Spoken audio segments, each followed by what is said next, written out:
né, atingindo a idade avançada.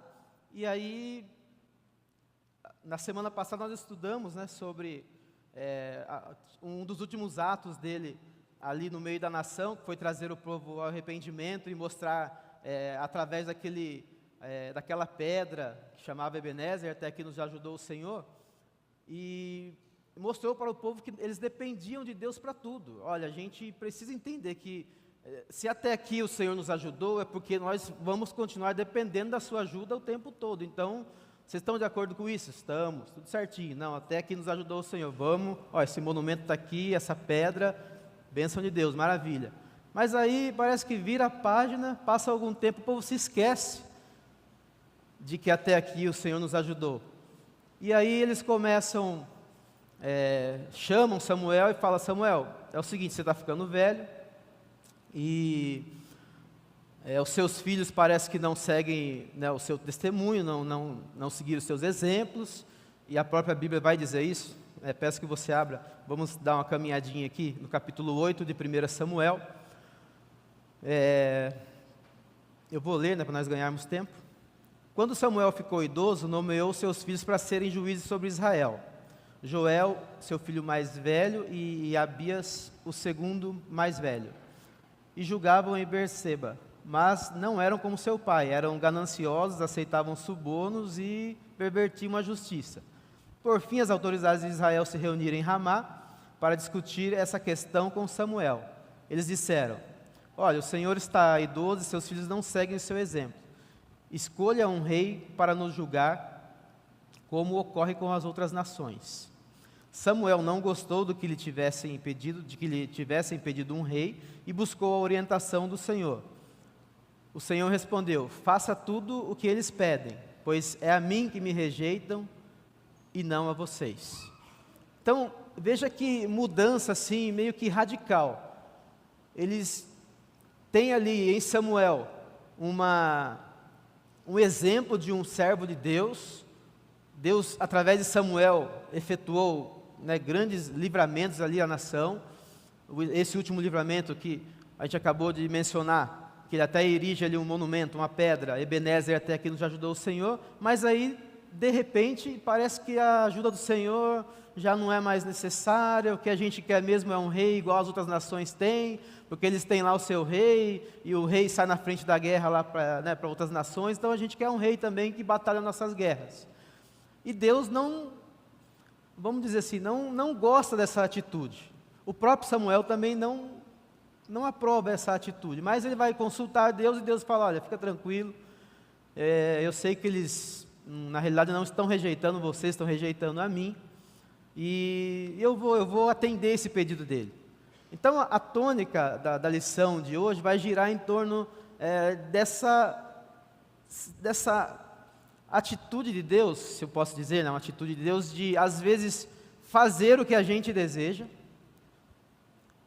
e a gente acaba aqui se tornando pessoas que desejam as coisas de Deus, mas não amamos a Deus de verdade. Na realidade, a gente usa Deus, ou se é possível usar a Deus, mas a gente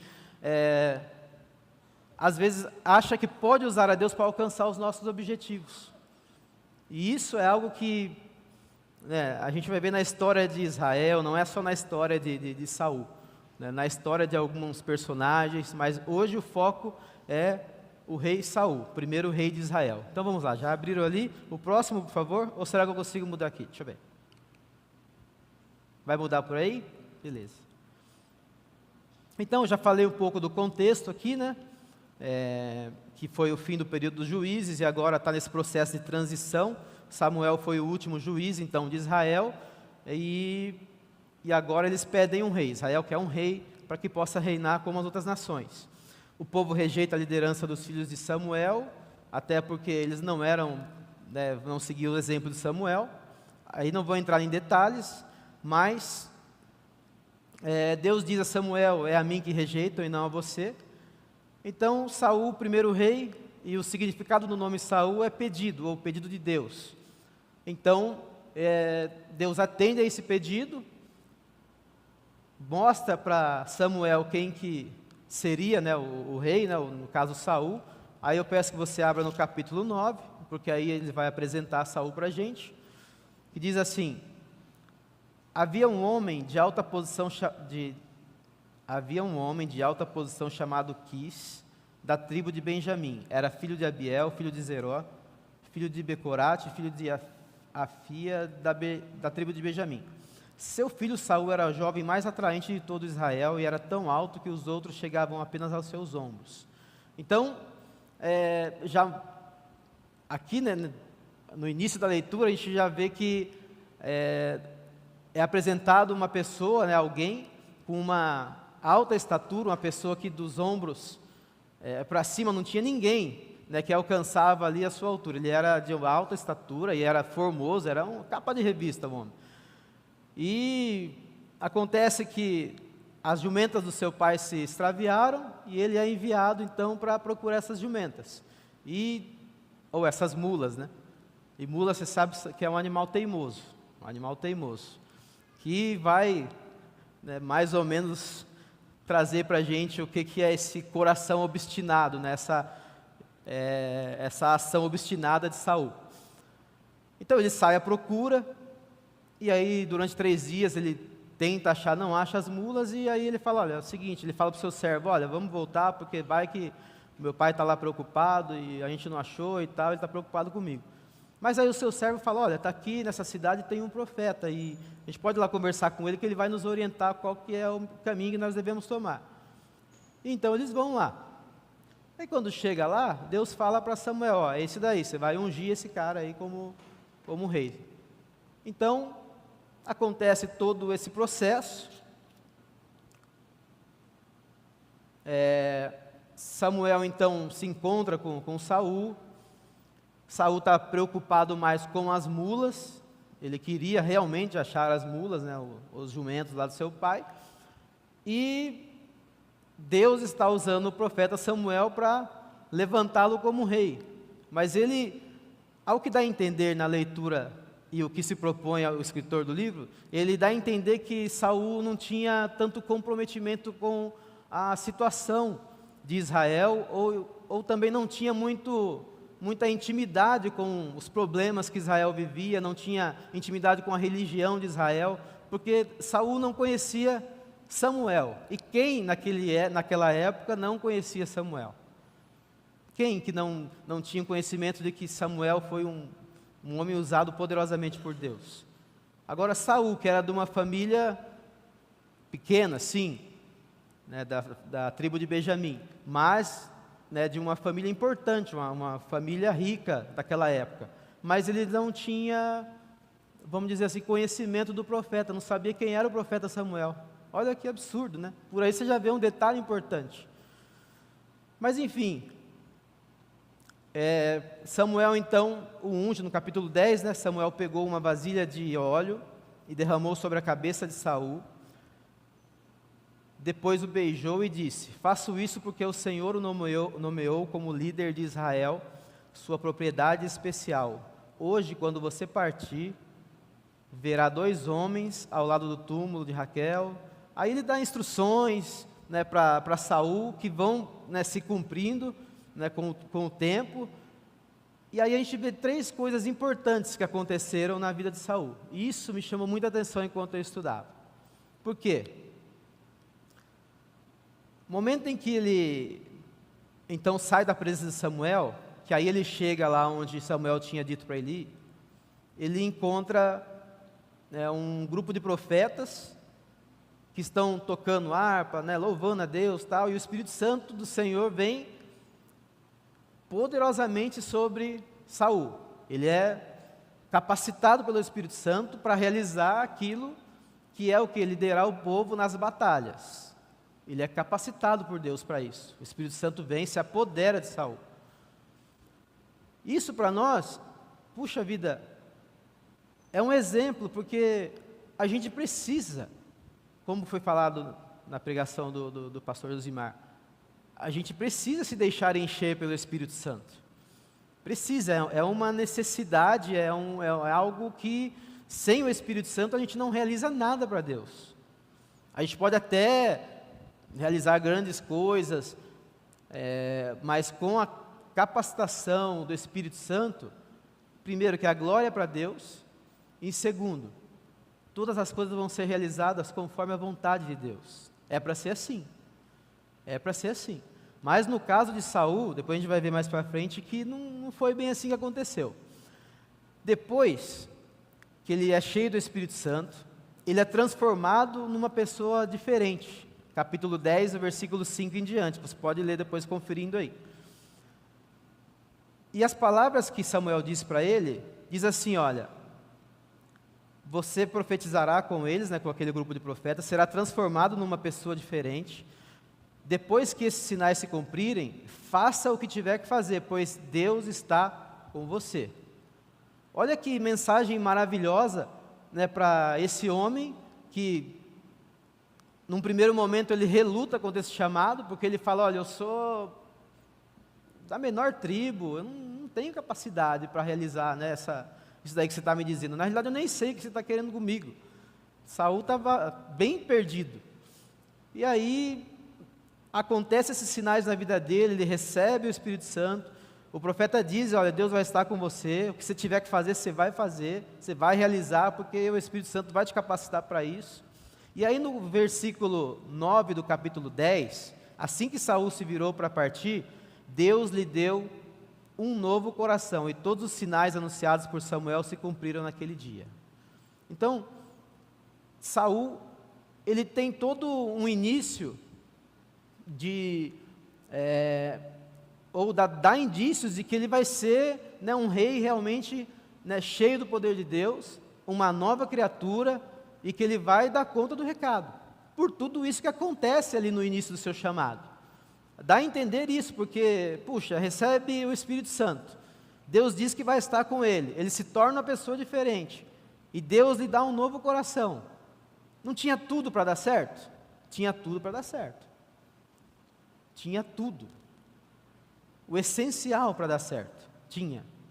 Mas, vamos adiantando na história. O próximo, ou a virada de página, pode mudar o slide, por favor? Eu coloquei aqui o segredo do fracasso.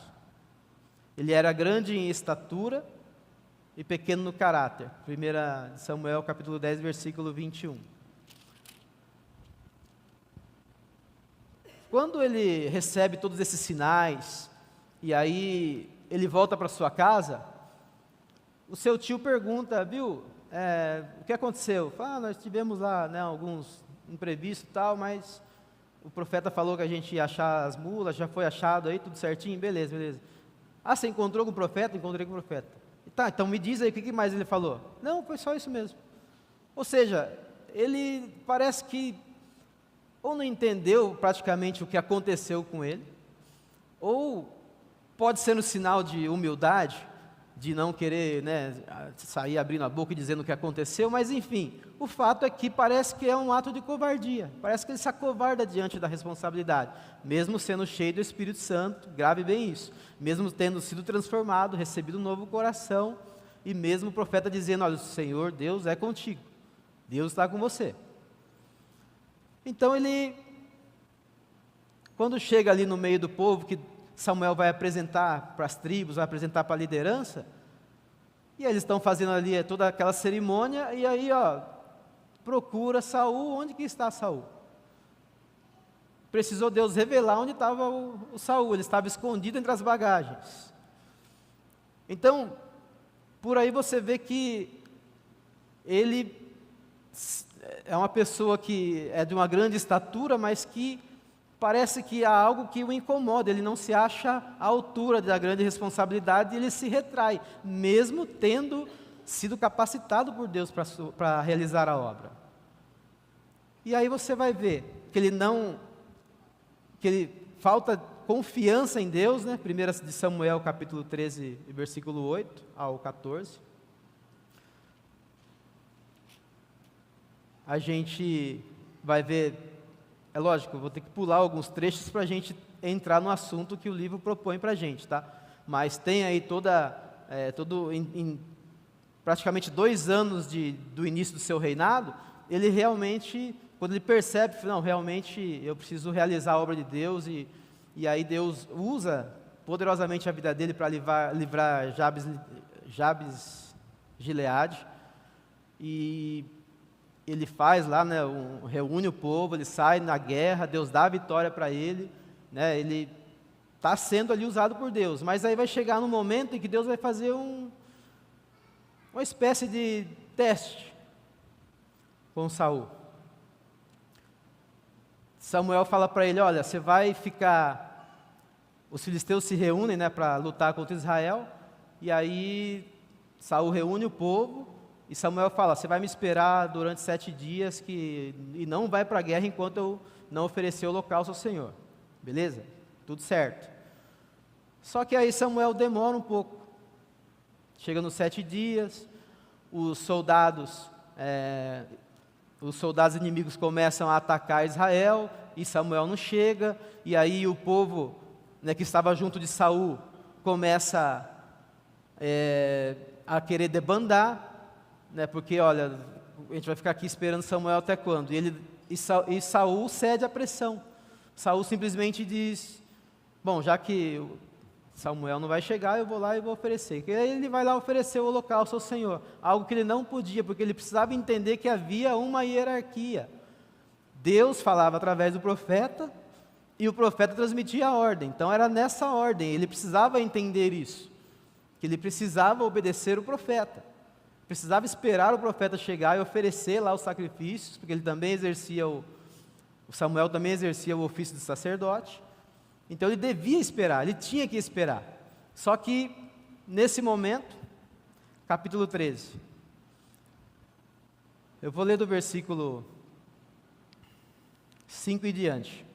Os filisteus se reuniram, um exército de 3.000 carros de guerra, 6.000 cavaleiros e tantos guerreiros, como grãos de areia na praia. Acamparam em Miquimás, a leste de Bet-Aven. Os homens de Israel se viram em apuros e, como estavam sendo fortemente pressionados pelo inimigo, tentaram se esconder em cavernas e matagais, entre rochas, em buracos e em cisternas. Alguns dos hebreus atravessaram o rio Jordão e fugiram para a terra de Gade e de Gileade. Enquanto isso, Saul permaneceu em Gilgal, e os homens que estavam com ele tremiam de medo. Saul esperou ali por Samuel durante 7 dias, conforme Samuel havia instruído, mas ele não chegou. Vendo que os soldados debandavam, rapidamente Saul ordenou, traga-me os holocaustos e as ofertas de paz, e ele próprio ofereceu o holocausto. Ele acaba de oferecer os holocaustos, quem chega? Samuel. Saul foi ao encontro de Samuel, né, e cumprimentou, e Samuel disse, o que você fez? Saul respondeu, vi que meus homens estavam debandando, e que o Senhor não chegou no prazo que havia prometido. Além disso, os filisteus estavam, né, prontos para a batalha, e assim pensei, os filisteus estão prontos para lutar contra nós em Gilgal, e eu não pedi ajuda ao Senhor, por isso me senti na obrigação de oferecer o holocausto. E aí você continua a história, e você vai ver que o profeta vai repreendê-lo, porque ele não devia ter feito aquilo, ele devia esperar. Então ele não confiou no Senhor, não confiou na palavra do Senhor, e por isso ele recebe uma repreensão, uma dura repreensão, e ao mesmo tempo o profeta já fala para ele, olha, hoje Deus teria confirmado o seu reinado. Mas por esse ato de desobediência, Deus já foi procurar alguém, segundo o seu coração, que reinará conforme a sua vontade. Aí depois a gente vai estudar na semana que vem, acho que o pastor Clóvis vai falar sobre Davi. Aqui é só eu não vou pisar no terreno lá do pastor Clóvis. Mas, esse homem que começou tão bem, cheio do poder de Deus, com Deus ao seu lado, simplesmente deixa Deus de lado, e prefere ceder à pressão daqueles que estavam ao seu lado, ao invés de ser encorajado pelo Espírito Santo, a acalmar o ânimo do povo, porque um líder, num momento desse, principalmente um líder levantado por Deus, ele precisa ter essa confiança em Deus, de saber, falar, não, o profeta é um homem de Deus, ele falou para a gente esperar, a gente vai esperar, porque essa é a vontade de Deus. Ele devia falar isso para o povo, mas não, ele cede à pressão, simplesmente faz o que não devia, oferece holocaustos, e por isso recebe uma repreensão, e ao invés de se arrepender, isso que também é difícil, né, de entender por que Saul simplesmente não se arrepende, assume a culpa, o erro, não, eis a diferença entre ele e depois o seu sucessor, né, que é Davi. A grande diferença é que Davi tinha um coração quebrantado, não procurava se desculpar, mas simplesmente se arrependia e buscava o perdão de Deus. Saul não, procurava de alguma forma se esquivar das suas responsabilidades, procurava de alguma forma colocar a culpa nos outros pelo seu fracasso. Falta de confiança em Deus. Então, logo após, ele não assume a culpa, muito menos se arrepende. Saul desejava o poder de Deus e não o Deus do poder. Isso também é muito impressionante, porque mas é uma história que aconteceu há mais de 2000 anos atrás, a gente vê que foi um rei fracassado, porque ele desobedeceu a Deus, mas essa história se repete muitas das vezes hoje, nas nossas vidas. Por quê? A gente acha que vir à igreja e se oferecer a Deus, né, oferecer louvores a Deus e se oferecer para servir a Deus, e aí é nos dada a oportunidade de servir, a gente se alegra por isso, é muito bom servir a Deus, mas existem cantos e áreas do nosso coração que precisam ser totalmente transformados por Deus. E isso é o que não acontece com Saul. Ele recebe a capacitação do Espírito Santo, um novo coração, mas ele não se deixa ser totalmente dirigido pelo Espírito Santo. Porque servir a Deus implica em não só fazer as coisas de Deus, mas manter um relacionamento com Deus é o mais essencial. Porque quando você tem um relacionamento com Deus, o que Ele fala automaticamente é para ser obedecido. O que Ele nos manda através da sua palavra não está lá de enfeite, está lá para a gente obedecer. Então, quando você tem esse relacionamento com Deus, é diferente de uma pessoa que só vem para a igreja para ouvir, mas durante a semana parece que a palavra entrou no ouvido, saiu no outro e simplesmente leva a vida como se Deus não existisse. Era basicamente o que Saul vivia. Era basicamente isso. Então ele deixava Deus de lado para realizar as coisas segundo a sua vontade, sua própria vontade. Interessante que Deus permitiu isso. E às vezes Deus permite na nossa vida. E eu fui examinar a minha vida através dessa lição, e eu vi que muitas das vezes eu cometi os mesmos erros de Saul. Porque às vezes é bonito a gente estudar a história de Davi. Puxa, Davi ensina tantas coisas para a gente, coisas boas, um homem segundo o coração de Deus. Mas a história desse primeiro rei, ela fala para nós de erros em que não pode ser repetido na nossa vida. Existe até um ditado que o sábio, ele aprende com os erros dos outros, né? E realmente quando a gente lê a história e pede direcionamento do Espírito Santo para entender o que realmente ela representa, tanto naquela época quanto para nós hoje, a gente vê que a gente tem um Saulzinho ou um Saul bem grandão habitando às vezes o nosso coração. E esse Saul precisa ser rejeitado. Tem que ser rejeitado por nós. Esse Saul que habita dentro de nós. Essa natureza que deseja as coisas de Deus, mas não deseja Deus. Ama quando acontece algo sobrenatural da parte de Deus, até glorifica Deus, mas não cultiva uma intimidade com Deus, um relacionamento sincero com Deus.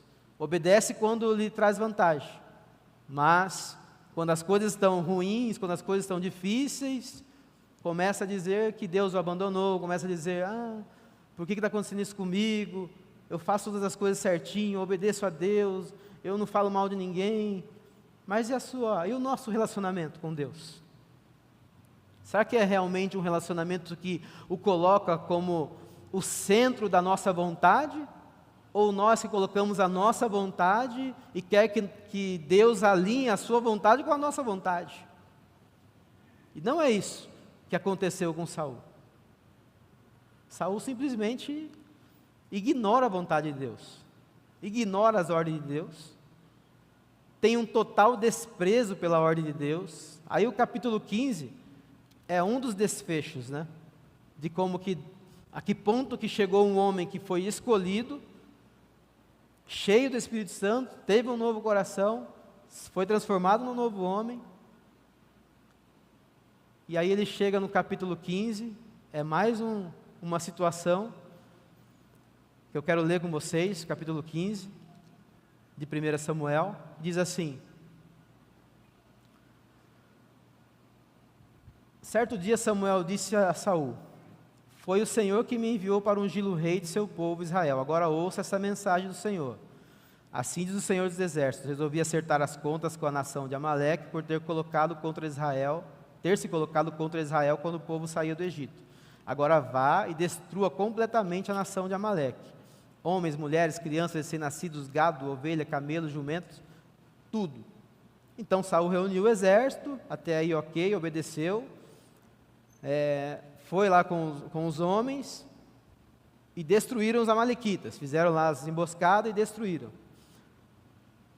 E aí então, Saul atacou e derrotou os amalequitas, versículo 7.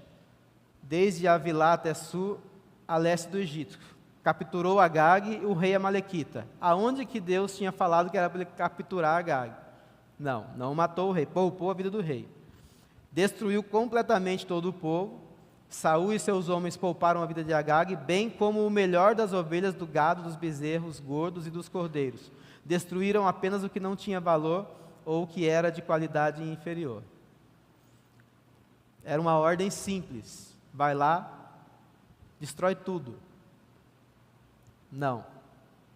Saul simplesmente cede novamente à pressão do povo e aos seus desejos egoístas e cumpre parcialmente a ordem de Deus. E aí Deus, que já estava vendo nessa situação, fala para Samuel: olha, eu me arrependo de ter colocado Saul como rei, pois ele se afastou de mim e se recusou a obedecer às minhas ordens. Note algo bem interessante aqui. Quando Samuel unge Saul, e fala que, olha, Deus está com você, certo? Deus não abandonou Saul. Quem que se afastou de Deus? Saul. Saul se afasta. Não é Deus que se afasta de Saul. Arrependo-me de ter colocado Saul como rei, pois ele se afastou de mim e se recusou a obedecer minhas ordens. Samuel ficou tão frustrado ao ouvir essas palavras que clamou ao Senhor a noite toda. Então veja como que Samuel ainda, mesmo assim, ainda intercede por aquele camarada, porque gostava de Saul, né? Tinha uma grande consideração pelo rei Saul, o primeiro rei de Israel, porque ele viu os sinais que se cumpriram na vida do rei Saul, e eu imagino que ele estava na torcida para que desse certo, mas só a torcida não funciona, porque na realidade Saul prefere desobedecer a Deus, e aí o final é trágico. Deus o rejeita como rei de Israel, e ele tenta se justificar. Saul mais uma vez tenta se justificar, dizendo: não, olha, a gente poupou aqui a vida do rei, porque a gente tem um propósito aqui, e também, guardamos aqui os bois, as ovelhas, sabe, porque a gente vai lá na casa do Senhor para oferecer sacrifício. E a resposta de Samuel é simples, fala: Deus se agrada em que se obedeça a sua palavra, ou a sua ordem, a sua voz. Deus não tem prazer em sacrifício. É melhor obedecer do que sacrificar. Então, ao invés de Saul se arrepender e falar: realmente eu fui imprudente, eu cometi mais um erro, ao invés de ele clamar a misericórdia de Deus, não, ele tenta se justificar, achando que ele sabia melhor do que Deus, porque para dizer que, poupando o rei, a gente tem aí uma estratégia, e também, olha, para que matar os animais? vamos lá na igreja depois oferecer um sacrifício. Totalmente contra a vontade de Deus. Ele chega até a confessar o pecado, ó, capítulo 15, versículo 24. Então Saul confessou: sim, pequei, desobedeci as instruções e a ordem do Senhor, pois tive medo do povo e fiz o que eles exigiram. Ao mesmo momento que ele confessa seu pecado, ele acha uma desculpa. Tive medo do povo e fiz o que eles exigiram. Agora imploro, me perdoe meu pecado e volte comigo para que eu possa adorar ao Senhor. Ele não está preocupado com o perdão de Deus. Ele está preocupado com a sua reputação. Ele simplesmente abre mão de ser dirigido por Deus e agora está sendo dirigido pelo seu próprio ego, de querer ainda com aquela atitude que Samuel, ao descer com ele ali, né, do lugar, fosse aclamado, né, fosse aprovado, quando na realidade ele estava sendo rejeitado por Deus. Por quê? Ele rejeitou a Deus. E quando se rejeita a Deus, não existe outro caminho a não ser rejeitado por Ele. Nesse contexto aqui. O próximo slide diz assim: Saul rejeitou o melhor de Deus, mas o seu melhor para Israel não podia ser impedido ou sacrificado no altar do ego distorcido de Saul. É uma frase do livro. Mesmo Saul tendo rejeitado, né, aquilo que Deus tinha para realizar na vida dele, mas o propósito de Deus para a nação de Israel ainda estava sendo preparado, que era um rapazinho lá, que estava atrás das ovelhas, cuidando de ovelhas, ainda não estava pronto, mas estava sendo preparado por Deus. Alguém que realmente tinha um coração humilde, alguém que tinha um coração disposto a obedecer, alguém que quando errava, se arrependia de verdade no seu íntimo, buscava o perdão, alguém que Deus olha com um coração assim, muito amoroso, porque o próprio nome Davi significa amado de Deus, né? É só uma pincelada, eu não posso pisar no terreno da próxima lição, não posso. O próximo slide, por favor. Nós podemos retardar o plano providencial do Senhor, mas não o podemos impedir. Então Deus tinha um propósito de levantar, sim, um rei em Israel. Essa promessa foi feita lá em Gênesis ainda, e depois lá em Deuteronômio, e alguns outros textos. Mas haveria um tempo em que as coisas se cumpririam, dentro do tempo estabelecido por Deus. Mas você vê como que o povo é impaciente? Acho que é só o povo naquela época, né? A gente não, né? A gente tem uma paciência, a gente sabe esperar, né?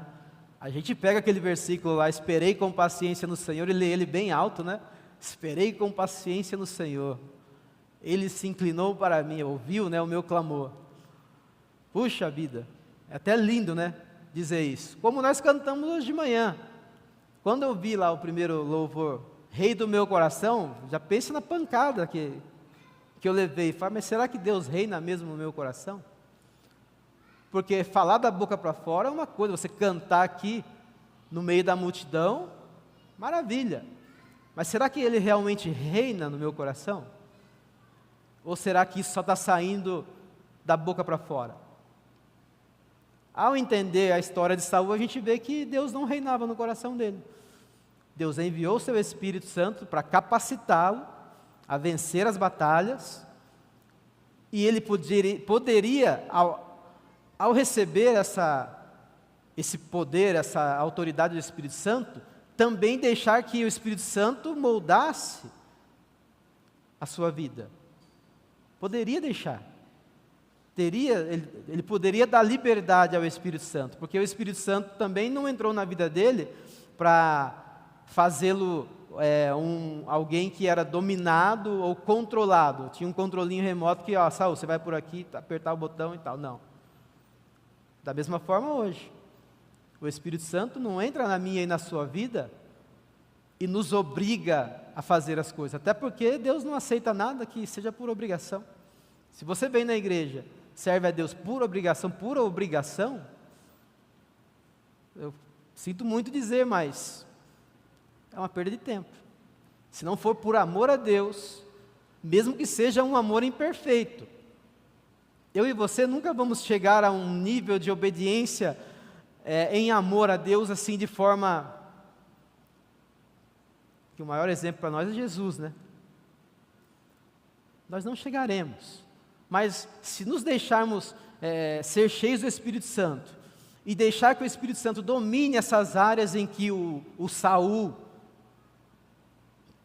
insiste em nos dominar, esse espírito de Saul, de querer sempre fazer do nosso jeito, de deixar Deus de lado, se nós deixarmos que realmente o Espírito Santo dirija as nossas vidas, eu tenho certeza que nós vamos experimentar o Senhor do impossível de uma maneira que muitos desses homens que a gente tem estudado, experimentaram, porque cooperaram com Deus, porque deixaram Deus ser Deus na vida deles e porque se entregaram sem reservas.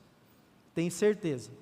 Então que fique essas lições para nós, que a gente, em toda a nossa incapacidade de servir e de obedecer, Deus ainda pela sua misericórdia, ainda disponibiliza para a gente esse poder do Espírito Santo para nos capacitar a obedecê-lo, para nos capacitar a amá-lo, mesmo que de forma imperfeita, mas se esforçando e recebendo graça, para que a gente possa, no mínimo, servi-lo com amor, no mínimo, e não por obrigação.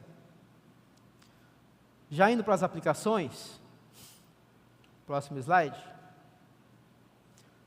Cristo morreu por aquela parte de mim e de você que obstinadamente o rejeita. Então olha aqui, que coisa boa de se ouvir na manhã de hoje. Eu sei que a lição foi dura, eu senti muito durante o estudo, dizer que eu apanhei bastante, mas pense numa surra boa de se levar, sabe? É uma palavra dura, mas que restaura a alma, que promove uma mudança na vida da gente, promove, ou pelo menos a expectativa de mudança, né? Não vou dizer que eu já mudei, eu sou o novo Neemias. Não vou dizer para você isso, mas que me faz refletir que eu preciso deixar que o Saul, né, longe da minha vida, e preciso me aproximar mais de Deus. Essa frase me mostrou isso, que eu posso olhar para a cruz, eu posso olhar para Jesus, que morreu por justamente essa parte de mim, que quer deixar Deus de fora da minha vida, que às vezes ora para Deus, e diz: Senhor, se possível, passa de mim esse cálice, mas todavia, não sei se é bom a sua vontade, Senhor, acho que a minha vontade acho que é melhor. Sabe esse lado assim de querer dizer para Deus que a minha vontade é que acerta, a do Senhor vai me fazer sofrer, vai me fazer chorar, a vontade do Senhor, sabe, a gente quer colocar, como se diz assim, Deus na parede. Vou abrir aqui um parênteses.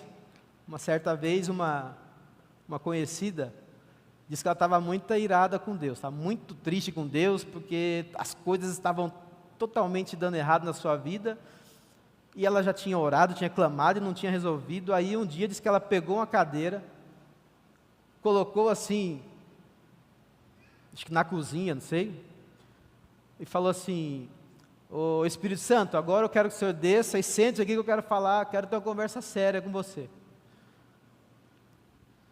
Puxa vida, mas que arrogância, né? Como é que pode, né? Alguém chegar a um nível de tanta, vamos dizer assim, excesso de confiança e excesso de arrogância, de achar que você pode simplesmente dizer para o Espírito Santo vir, descer e sentar numa cadeira. Quando na realidade, quando Jesus, depois de morto, ressuscitado, prometeu que o Espírito Santo viria, o Espírito Santo já está conosco. Eu não preciso dizer para ele descer novamente. Não preciso. E o lugar que ele quer estar não é sentado na cadeira, ouvindo as suas reclamações, ouvindo suas murmurações. Quem disse que o Espírito Santo foi enviado para isso? O Espírito Santo foi enviado para ser o nosso consolador, nosso advogado, e o Espírito Santo intercede por nós, naquelas áreas em que eu e você temos dificuldade de obedecer. Ele não só intercede por nós quando nós não sabemos pedir, mas também nos ajuda em nossas fraquezas. E qual que é a principal fraqueza que está sendo exposta hoje? O lado Saul que a gente tem, que insiste em mantê-lo aqui escondido entre as bagagens. Que na manhã de hoje a gente possa refletir sobre isso, saber que Jesus morreu por esse lado obstinado que insiste em desobedecê-lo, insiste em rejeitá-lo. Sua ressurreição nos oferece o poder da regeneração. Como a gente viu no começo, Saul recebeu um novo coração, recebeu capacitação do Espírito Santo, foi cheio do Espírito Santo, mas, infelizmente, ele resistiu à ação do Espírito Santo. Por quê? O Espírito Santo o transformaria em alguém melhor, em alguém capaz de realizar grandes coisas, como ele foi capaz nos primeiros anos, mas depois se deixou levar pelo seu ego, pelo seu orgulho, e a gente vê o final da história, sendo rejeitado por Deus. E é claro que no livro ele não apresenta depois o que aconteceu, mas Saul reinou ainda 40 anos, e foi perturbado por um espírito maligno da parte do Senhor, e depois ainda foi consultar uma médium, e o final da sua vida é trágico, porque ele acaba se suicidando. Depois você lê a história, né? A gente não vai entrar nos detalhes, mas olha a que nível que chegou quando a pessoa rejeita Deus em todas as instâncias. Ah, mas hoje a gente vive na graça e Deus não vai me rejeitar. Eu vou dizer algo aqui, talvez você não concorde. A gente não está falando sobre salvação aqui. Está falando sobre Deus rejeitá-lo como rei. E ele teve a oportunidade de arrependimento e teve a oportunidade de salvação.